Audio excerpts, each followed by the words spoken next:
So this coming week, we get to celebrate something really special. We're going to celebrate it a couple different ways. I'll tell you more about that during the announcements. But this coming week is the feast of St. Francis.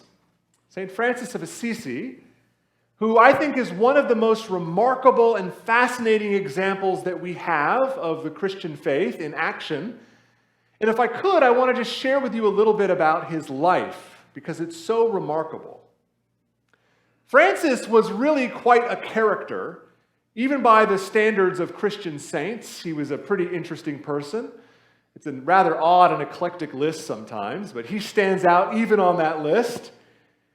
Francis was born in a little town called Assisi, a small but prosperous Italian city-state in the year 1181, if you can imagine that.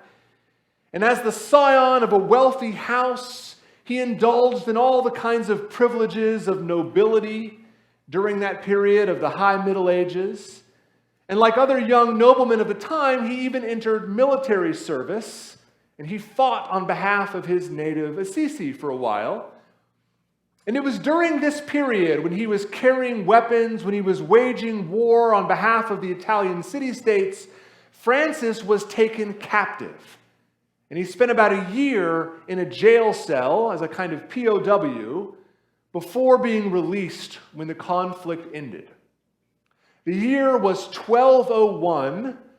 Francis was 20 years old, and something inside of him shifted. Something inside of him changed.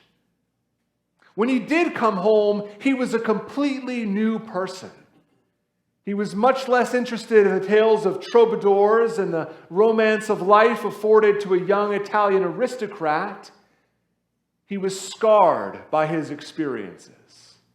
He'd seen life from a new perspective. He would never be the same again. He goes back to his normal everyday life, helping his father as a merchant with a big family business, but you have to think there was something in the back of his mind that would never be the same. So one day he's helping his father. His father was a wealthy cloth merchant in Assisi. They're doing the kind of normal work you would do at the store, selling expensive fabrics, and a man came in begging for money. And Francis did the kind of thing that he saw his father do before that. He ran the man out. Get out of here. Kind of imagine him shouting, telling the person to leave, get off the property. But something in him had changed, like I said. And so after a couple moments, he couldn't contain himself anymore. He left the shop and he chased the man down on the streets of Assisi and he emptied out his pockets. He gave the person everything he had. When he told his friends this story, his friends mocked him. When he told his father this story, his father started screaming and his father beat him. Still, he couldn't hold back from that calling that had moved his heart. And so Francis did something rather crazy. He took all the money that he had, all the assets that were his as a son of this house, and he ran away from home. And he gave it all away. He gave it all away to the poor, to the needy. He actually became a beggar himself, and he would sit outside of churches and he would ask for an extra crust of bread from people who passed by. He would go to the gates of the city where the lepers would live because they couldn't stay with the rest of the population in the city. He would go there to the gates and he would care for these people afflicted by leprosy. He would travel around northern Italy as a traveling hermit. And he loved the natural world from the stories that were told about him. He modeled his life as closely as possible on the life of Jesus, so much though that his contemporaries, that other witnesses, people who knew him, began to give him a name. They called him the Mirror of Christ. Francis' love of nature is famous, of course. There are stories that you probably know that he preached to the birds when no one else would listen. And he's even said to have brokered a truce between a hungry wolf and the residents of a town where the wolf was plaguing the sheep. He set up a truce between the two of them so they wouldn't fight anymore. And he also composed lots of beautiful poetry about the wonder and beauty of the natural world and our place within it, something that I think more than ever we should revisit and study.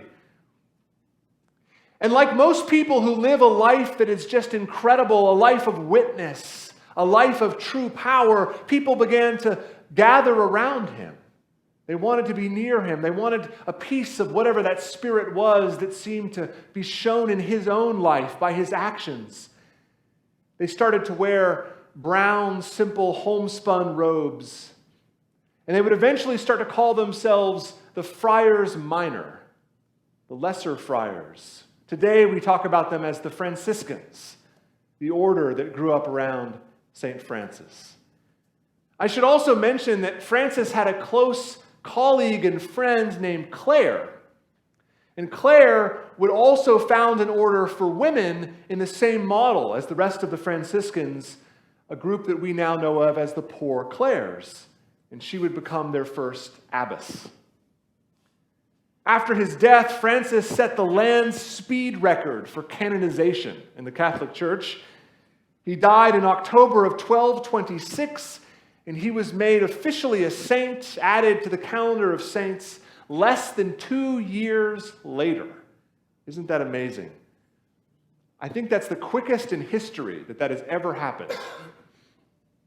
All of this is a prelude, in a sense, a way of giving some context to a certain teaching of Francis that I've said to you before, but I want to really highlight today because our gospel grapples with it so beautifully.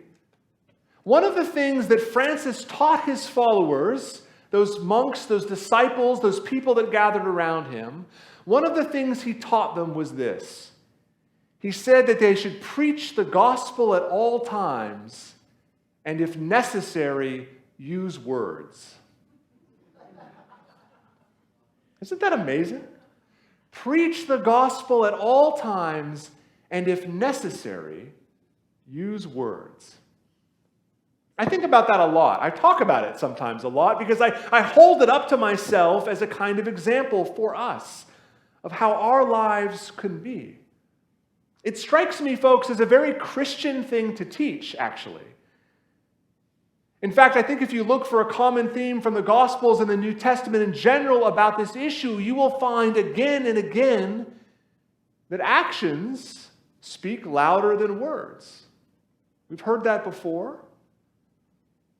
Actions don't save us. We talked about this last week. Actions don't earn the love of God, don't garner us special brownie points in heaven. But actions are the ways that we see the Spirit working in us. They're the mark of an authentic faith. When God is working in us, we do things that show that love to others. In the gospel today, Jesus tells the Pharisees, who are his usual sparring partners for conversations like this, Jesus tells the Pharisees to consider two equally nice sons who were asked to go put in some time working in the vineyard. The first was known for giving his father a hard time, and he says, "No way, man," when his father asks him to go out and do some work. But then what does he do? He goes out and does it anyway. The second appears to agree on the surface. "Yeah, I'll do it. Absolutely, Dad. No problem. I'll take care of it." And then the son spends the rest of the day playing video games. Doesn't end up in the vineyard at all. Completely forgets about it until it's way too late. Jesus' parable is very simple, very direct, very on point for us. Even the Pharisees get this one. Jesus says, who does what the Father asked? Who's the one who actually does the right thing? Even the Pharisees get this one right, folks. They say the first one did. Of course they do. Not the one who talked about it, not the one who said the right things, not the one who paid lip service to it. It's the one who actually went out and did the dadgum work, right? Jesus is essentially telling us that actions speak louder than our words do. It's not our hot air that witnesses to our faith. It's our deeds that witness to it. It's the way we live our lives. It's the manner in which we orient ourselves to God's love, to Christian service. The deeds don't win us salvation in any way, shape, or form. They don't earn us God's love. But our actions are nonetheless the authentic marks of a life lived as a disciple of Jesus. The person who says giving of our wealth and blessing is a good thing, we should do that, and then doesn't give of their wealth and blessing is not doing what they're called to do. The person who says we have to love one another but doesn't actually love other people isn't doing what they're called to do. What matters, Jesus said, is not the word but the deed. Who does the will of God, not the one who pays lip service to it, but the one who goes to the vineyard and actually does the work. St. John would later write in one of those epistles, and I love this. St. John writes, "Dear children, let us not love with words or speech, but with actions and in truth." Let us not love with words or speech, but in actions and in truth. Notice that he's saying that loving with words is not the same thing as loving with actions. Loving with words doesn't fulfill the requirement to love. Now, I love a good compliment, right? I mean, I think we all do. I love a good compliment. I love someone saying nice things to me. That's a wonderful thing to experience. Sometimes we need to hear those things. But Jesus draws a distinction between the love expressed by words and the love that's expressed by deeds. One is clearly more meaningful, more important than the other.